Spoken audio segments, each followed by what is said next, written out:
Bienvenidos todos a Las Voces del Poder. El día de hoy vamos a abordar una pregunta que define la política moderna y cómo se organiza el poder. ¿Es más eficaz las formas parlamentaristas donde el gobierno depende del parlamento o un sistema presidencialista donde el jefe de Estado gobierna con autonomía? El día de hoy hablaremos con ejemplos, teoría y política activa. Bueno chicos, primero que nada quería hablarles un poco más o menos de la lectura que tenemos como base para esto, que es de Giovanni Sartori, uno de los grandes politólogos del siglo XX. Él nos dice que clasificar las democracias en presidenciales y parlamentarias es mucho más difícil de lo que parece. ¿Por qué? Porque cada país tiene su historia, su cultura, su propio contexto, entonces llegan de distintas maneras a elegir uno de estos dos sistemas. Y en este día vamos a intentar entender qué ventajas ofrece cada uno de ellos. Porque claro, detrás de esta elección no hay solo una teoría, hay estabilidad o crisis, cooperación o bloqueo, gobiernos que caen o que duran. Exactamente, o sea, la ingeniería constitucional, como lo llama Sartori, no es, digamos, solo una recta universal, también es una forma de adaptar las instituciones a la realidad de cada país, ¿no? Entonces, creo que copiar estos modelos sin tener una idea o una comprensión del contexto, pues puede ser el primer paso hacia lo que vendría a ser el fracaso. Exactamente, y te tomo la palabra porque sí es bastante importante que los políticos de cada país, conociendo el contexto propio del país, apliquen de la mejor forma cada tipo de sistema político dentro del país, porque lo que funciona aquí no va a funcionar en España, lo que funciona en España no va a funcionar aquí, entonces es bastante importante en el sentido político esto. Muy bien, en este caso empecemos por lo básico. ¿Qué entendemos por sistema político? Pues tenemos que verlo como un conjunto de instituciones y de reglas que determinan pues quién gobierna, cómo se gobierna y también cómo se controla. En eso pues también está la cuestión del poder, porque no es solo, digamos, la Constitución, sino que también es una red de equilibrios y también de uniones entre básicamente lo que pues, es el Ejecutivo y también el Legislativo. También entran ahí los partidos y pues por supuesto que los ciudadanos, porque ¿qué sería un gobierno sin su pueblo? Exactamente. Y respecto a esta estructura, tenemos dos grandes modelos que se diferencian por la relación entre el Parlamento y el gobierno. En el parlamentarismo hay cooperación constante, sin embargo en el presidencialismo existe la separación de poderes. Pero ojo, separación no significa aislamiento. En el presidencialismo moderno, como Estados Unidos o Ecuador, el Congreso sigue teniendo un papel clave en aprobar leyes y controlar al Ejecutivo. Claro, en el caso de Estados Unidos sería el Congreso y en el nuestro la Asamblea, ¿no? Entonces el problema no es solo institucional, sino de cultura política. En América la falta de acuerdos entre poderes ha sido constante. Entonces, quiero que podamos enfocarnos un poco más en cada tipo para armar un pequeño debate para ver cuál de los dos sistemas políticos es mejor. Y quisiera comenzar con el parlamentarismo, si puedes ayudarnos, Camila. Sí, claro.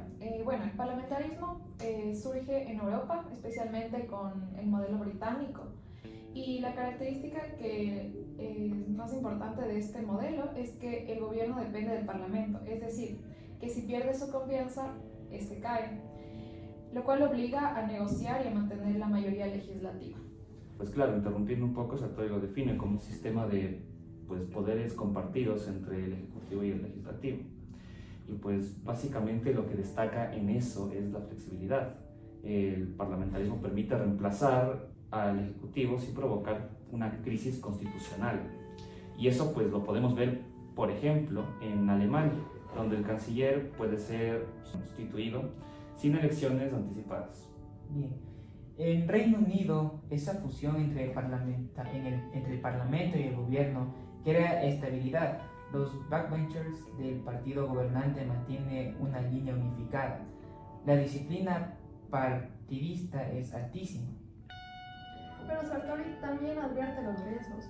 En Europa continental, el exceso de partidos lleva a lo que llama gobierno por asamblea, un tipo de parlamentarismo degenerado donde todos mandan y nadie gobierna.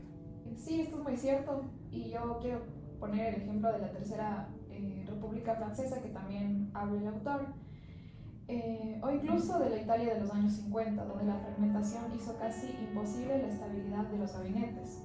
Sartori lo resume: el maquista del parlamentarismo solo ve hasta Inglaterra y pierde de vista el resto de Europa. Entonces el parlamentarismo puede ser estable o caótico, según cómo se comporten los partidos. Claro, porque como ya sabemos, en el parlamentarismo el pueblo elige a quién le representa y quién les va a representar para elegir el presidente. Entonces el pueblo realmente es como la base, y de ahí hay el parlamento, y de ahí se elige a quién va a gobernar, ¿no es cierto? Entonces, si no hay realmente una estabilidad dentro de estos partidos que están en el parlamento, que no llegan a un acuerdo, que no se unen, como dijo Mauri en alguna ocasión, pueden estar meses sin gobierno. Entonces ahí entra también la cultura política. Los países europeos también se caracterizan porque hacen de mejor forma las cosas, son más éticos. Entonces yo pienso realmente que algo así aquí sería muy complicado, porque nos falta demasiada cultura política en ese sentido, y por eso hemos adoptado un poco más el presidencialismo, que es de lo que vamos a hablar justamente ahora. El presidencialismo, en cambio, concentra el liderazgo en una figura elegida directamente por el pueblo, por la fuerza. Por ejemplo, Sartori dice: el primer criterio de un sistema presidencial es la elección popular directa o casi directa del jefe del Estado por un tiempo determinado. Pues eso le da legitimidad, pero creo que también rigidez desde cierta perspectiva, ya que no se puede cambiar fácilmente al presidente si su gestión es mala. Hay que tomar el ejemplo de los Estados Unidos. Esa rigidez pues ha funcionado porque hay una larga tradición de frenos y contrapesos en América Latina, que pues genera esto que se le llama las rupturas. Por ejemplo, en Ecuador, la Constitución establece mecanismos tales como la muerte cruzada o el juicio político. Estas son como formas o mecanismos de resolver problemas o conflictos entre el Ejecutivo y la Asamblea, pero también podemos notar que el presidencialismo, tal cual como es, necesita varios ajustes.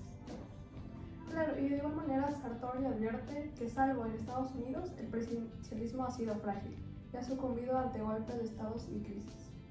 Pero el presidencialismo también tiene ventajas: un liderazgo fuerte, estabilidad temporal y claridad de responsabilidad. Si algo falla, todos saben a quién culpar: al presidente. Exacto, y también es una de las partes más importantes del presidencialismo, que hay como una persona que es básicamente el centro de todo lo que viene siendo el gobierno y el Estado. Entonces, esto también es una responsabilidad muy grande para el pueblo, porque sentimos que tenemos ese poder de absolutamente destruir este país o ayudar a que se reponga, y hay que pensar bastante bien por quién vamos a votar por esto.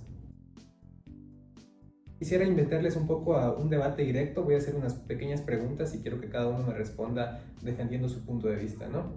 ¿Qué sistema reacciona mejor ante una crisis nacional? Cami, por favor. Bueno, para mí el parlamentarismo. Este puede cambiar de gobierno sin elecciones generales. Es más ágil y muchísimo más rápido. Sí, pero esa agilidad puede convertirse en inestabilidad. El presidencialismo mantiene continuidad en los periodos y evita el cambio constante. Es que básicamente Sartori lo dice pues sin rodeos. La flexibilidad del parlamentarismo reduce esos tipos de riesgos, mientras que la rigidez del presidencialismo los amplifica pues aún más. ¿Ustedes qué sistema consideran que representa mejor al pueblo? Mi punto de vista, el presidencialismo tiene legitimidad directa. El pueblo elige al jefe de Estado sin intermediarios. Es el pueblo el que pone y el pueblo el que puede quitar. Yo no estoy de acuerdo, porque en cambio el parlamentarismo traduce mejor la diversidad del pueblo, del electorado, sobre todo cuando se usa una representación proporcional. Pues básicamente se aclara también que la democracia parlamentaria solo funciona si los partidos son cohesivos y disciplinados. Entonces, pues sin esa condición, esa especie de pues, representatividad que se tiene se convierte en una fragmentación demasiado caótica. Y respecto al control del poder, quiero preguntarles para ustedes, ¿quién rinde más cuentas? ¿Quién se hace más responsable en el caso de que se hagan mal las cosas? El presidencialismo concentra en sí la responsabilidad, un líder elegido y evaluado por cada elección. Para mí sigue siendo el parlamentarismo, pues ejerce control constante mediante interpelaciones, mociones y preguntas cada semana.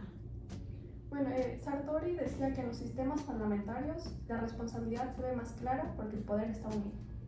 En cambio, en el presidencialismo el poder se divide, pero la culpa también.